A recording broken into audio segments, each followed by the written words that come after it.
What year was this that you fully jumped into finance? Yeah, that was. About around when was this? That was, well, in 1994 I ended my career, in the end of 1994. So it was the jump over, the real heavy finance world. Then we are talking about, where is it? I want to show you. Starting, because here I was already involved with the banks, but starting really climbing up the pyramid of the finance, that was the last 5 years. And so who was this guy that brought you in? You mean his name? Yeah. Are you allowed to say or no? No. That's fine. So no. Was he? When you enter this level, I didn't know. In the beginning, I didn't know this whole construction. I was in the beginning. But you sign a contract for life, not mentioning names where you was involved, like a doctor or a lawyer. There are professions, you sign a contract to keep names private. And in my case it was the same. And for sure, I mean, we're talking about more than 30 years ago, but I don't want to damage his family, because he can be gone and he can be a sort of link to dark regions in the finance, but it's not his family. Yeah, I understand. So at what point, as you're moving up this financial pyramid, did you realize that things in this world were darker than you might have imagined, and are definitely darker than the average person who's at the bottom of the pyramid? When I start to climb up, getting more and more deals, and having signed a contract, I was becoming a member of an international network, and they all have the same agreement. And this international network was only, the members were only interested in themselves, all egoistic, but to combine this self-interest with other persons, you can draw a map of possibilities. Because this one is a lawyer, that one is a policeman, that one is a banker. You get the whole palette of possibilities of human resource. And the ones here, the real powers, they start to manage this whole pyramid. They manage this whole pyramid, and they know how to combine who with who for missions.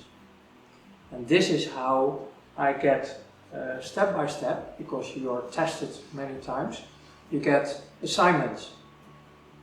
And there is always a base of volunteering. You can accept the mission or not.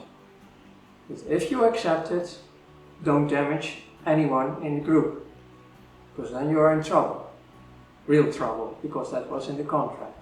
If you really damage colleagues or the organization, you will die through torture.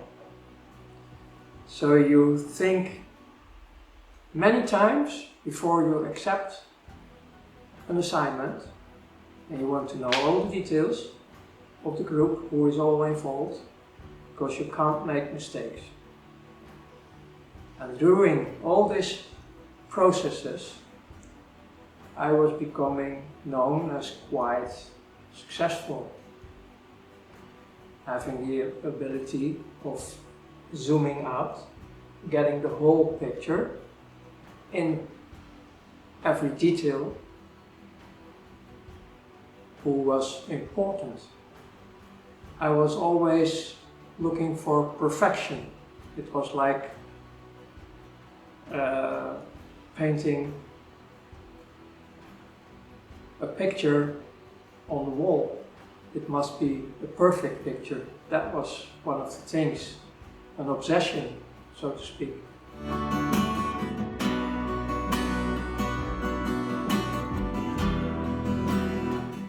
And through growing in this whole process, starting to know more people, I became also involved in religion. Only this was not a religion who was well known. It was not Catholic or Muslim or Jewish or whatever. It was Satanism. And I had big laughs about this religion because when I started to be involved, I was invited in what they called grottos. Grottos could be in a cellar, under a building, could be in a villa, could be anywhere, but secret, private. And in this holy mist they created in these grottos, I saw naked women, but they were the sisters. There was drugs, there was alcohol. For me, it was looking always like party time. You can grab whatever you want. But for them, it was really the mass, and we are producing sexual energy for the master. And I had only laughs about this whole thing. I found them complete idiots, fooling themselves like, okay, we have this religion, but I want her or him. And these are the most powerful people in the world.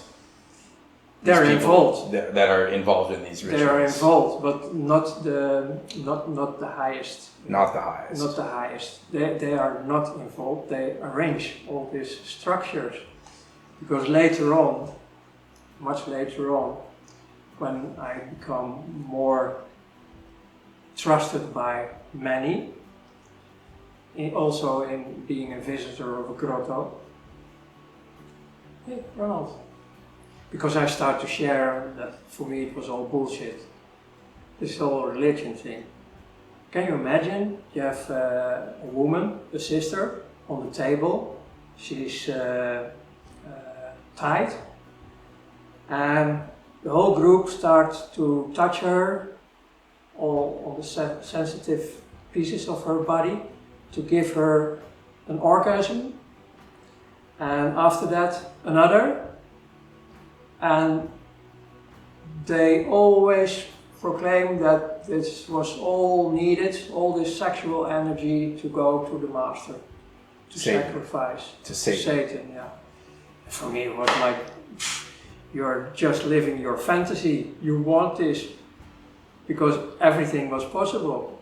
So for me it was only a more fun thing, and a more basic thing. And they were all respectful to each other. That was not the point.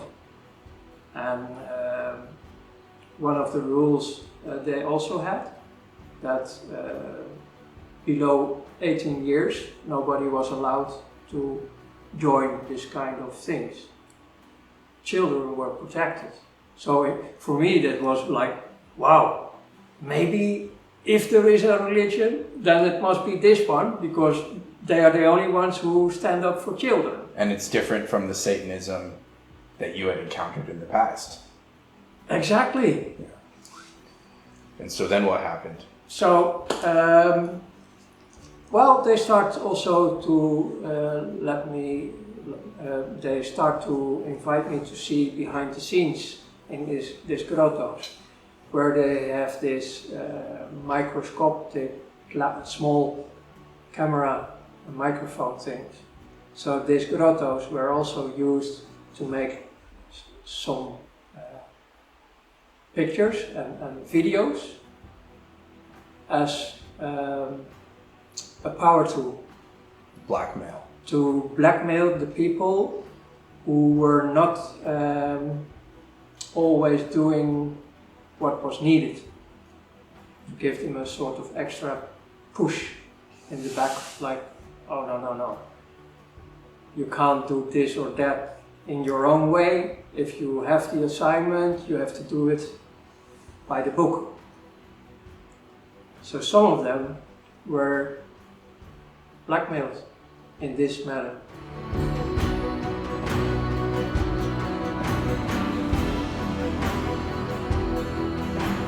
So this whole organization, not the real top, not the Golden Triangle. The Golden Triangle, that was in that time 8 to 8,500 people. That's what I had some of them, they were my mentors later on. And they shared this kind of things about their group and their power, and in a practical way we start to notice that some, not all, but some of them, they have special powers, extraordinary powers, like, wow, how can they do this? You know, like magicians. So later on you start to know more about the 8,500 who were not involved in all the things I'm telling them, but because we were in the lower class, so to speak. So you have the contact. Later on I had the contact, and you start to know some of them, to know more about them, because they noticed that I was so fanatic in destruction and power and greed and so on. And they said to me, Ronald, we're not going to destroy this planet, and we keep people on this planet. This is not going to happen what you want. So for me they were faggots, like, you're weak, we have to go for it. And later, when I was more with colleagues, knowing colleagues, also knowing some of them, I agreed on it. Like, yeah, there are also nice people in this planet. And nice is nice in this way, because they were in the same way as I. They stand in life like full of anger and hate. Because also this top, the top who is not seeing, because they can look at internet whatever they want, you can't find them. You can't find them. So none of them are famous. There's no famous people who are in that the best protection, I mean, in my case was the same. I came out of the shadows in 2017. The best protection is not being known at all. So that can be a clochard on the street with a guitar, and he decides we're going to invite that and that country tomorrow. That's the best protection. But one of the things they shared with me from their own youth, that like my youth, I got a lot of recognition, and knowing that they were going also through hell. Most of them were also going through hell. So out of the stories they shared with me from their own youth, I noticed that when they were born, they were also broken, completely broken. So they were nothing, like me, and then the family, in their case, start to build them up again, to prepare them for their role in the future. So for me they became normal people, because they were exactly in the line of all my own experience. So that made me also a bit softer about my goals of destruction. Yeah. So they actually softened you at that point. Yeah. And so at this point you've seen these satanic rituals that are seemingly kind of harmless. Yeah. And now you've ascended to a new level of the pyramid, and these people are actually showing you a way that's less destructive. Yeah.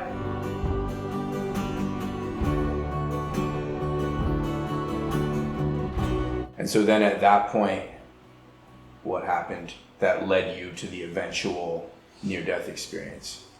Well, there is another thing, it has to be shared as well. In this world, it was in this organization I worked, this worldwide network. It was a sort of military-based, sort of discipline, very tough. You know always what's happening. There was a sort of full control. And not by us, but there was a full control. And you also knew all the agreements you make in your work, in your assignment with others. Everybody is respecting the deals. So there is no tricks, there is no liars, there is no snaky moving. Everybody was strict, disciplined. It was a very easy way of living with each other, working with each other, because you can count on each other. And of course, in the back, in your contract, was a lot of heat, because if you fucked up, you're gonna die, and not in a pleasant way, by torture. So this push in the back, of course, was making it that everybody was, in a way, as an egocentric monster, was working together and also taking care of each other, all on the wrong reasons. But it was perfect. It was a very easy way of living. And then when I started to have my first social responsible project in Holland after being a lot of long years of being hiding in nature, I started doing a project of transforming empty office buildings in places for students and young people to live, small studios, apartments. So it was a very social project who helped local economy and also the young people to have affordable room for a studio. So it was fantastic, only good. But I enter a rabbit hole of snakes, and that's the normal life, the honest way of living with each other. Imagine, unbelievable. The last 15 years, I have to think many times back on my first life, if it's about how to work with each other, that you can count on each other. And of course, when I'm speaking this now, all the people in military, especially commando-trained military, knows exactly what I'm talking about, because it's life-saving. You have to count on your partners, on your colleagues, on your team. And in normal life, you can count nearly on nothing, because it's a field of landmines. I have so much experience now in the last 15 years when I start to come entering the normal world. I didn't have experience with it at all. So I became a baby, making baby steps, and there are so many traps in this world because of greed, because of ambitions. It's unbelievable. So ironically, in this kind of secretive world of the financial elite, which you would say is a very dark place, I think. It is. They were more trustworthy and more reliable, ironically. Yeah. Many times I think, and this is of course confusion for myself as well, because I never want to go back in this dark satanic world of destruction. But this part is still following me in a way like, why is it not possible that people who give their word, who agree on something, why don't they do it? Why is it always like I'm living in shortness and I want to go over you to take this and that? Because when I have this first foundation in the transformation of office buildings, we were very successful. In 4 years' time we have paid all the debts. We were making profit and we're heading for the next project. It was a success in the Netherlands. It was the first time this kind of projects were arranged in a successful way to create solutions. You know what? They take over. I was out of business. So when the pot was full of money, the greed was entering and nobody was reliable anymore.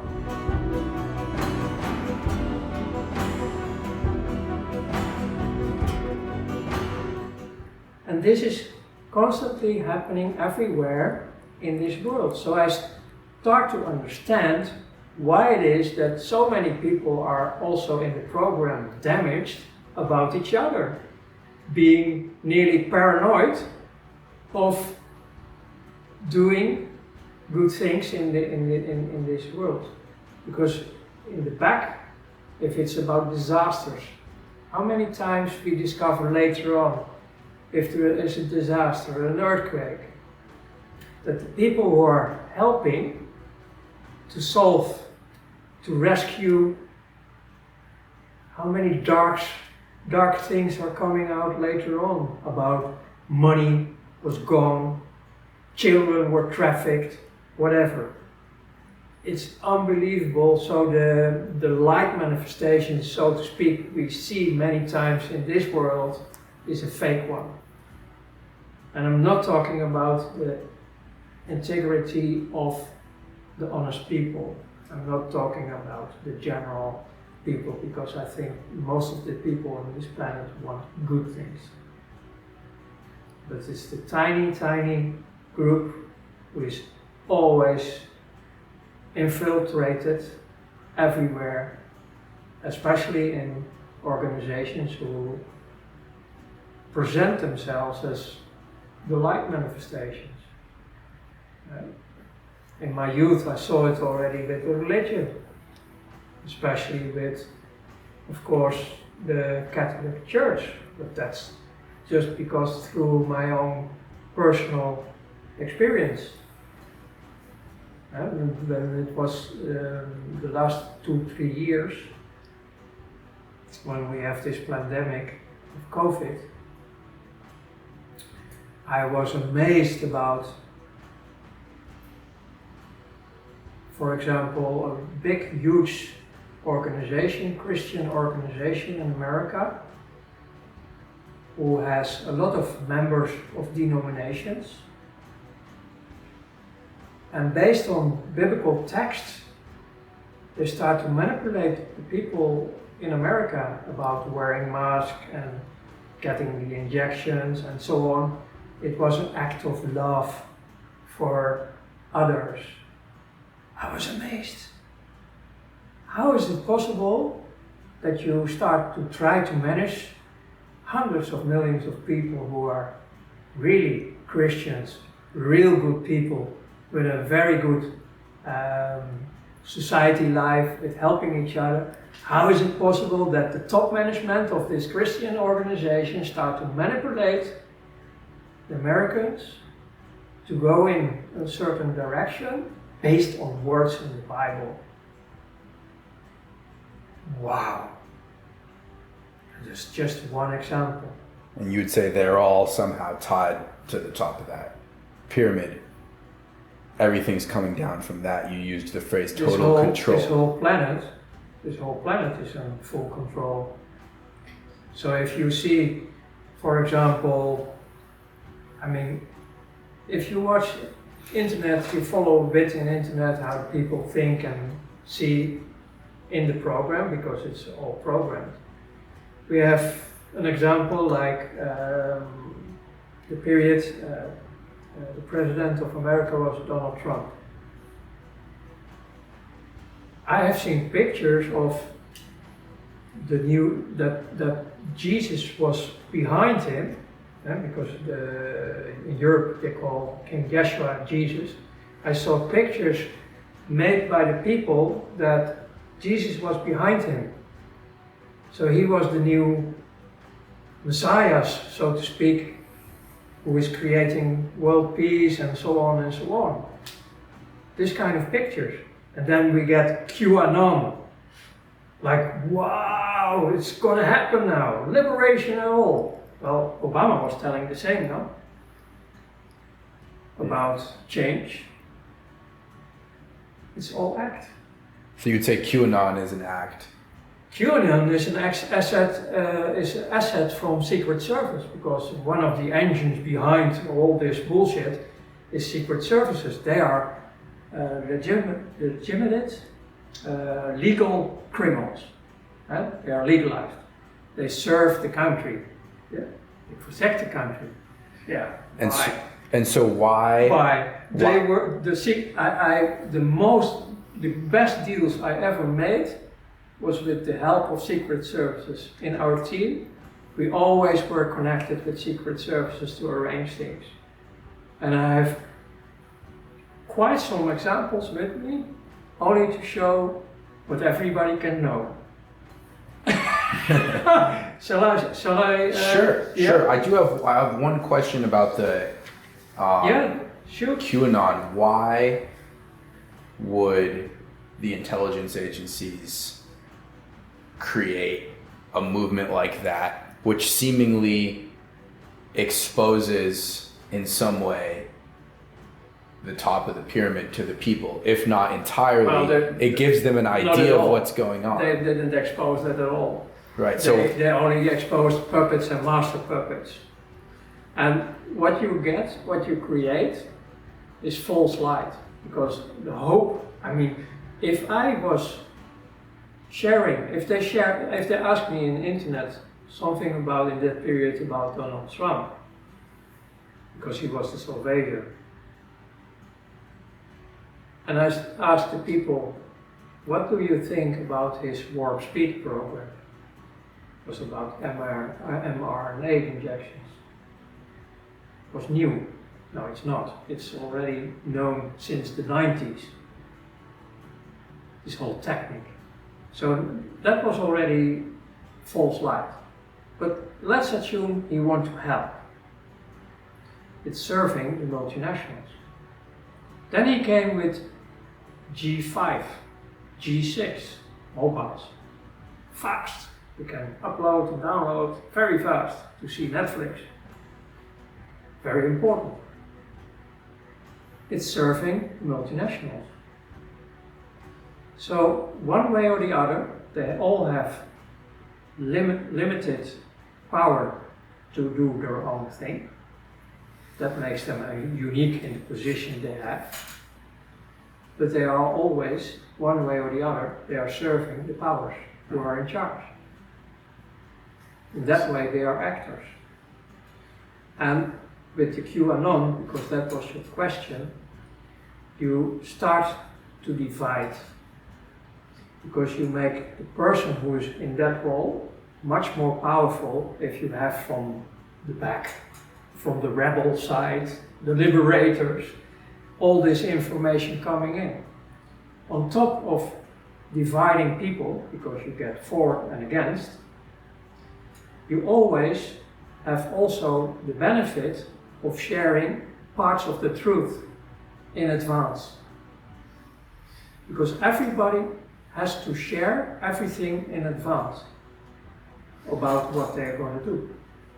And it can be through movies, it can be through internet, like QAnon or whatever.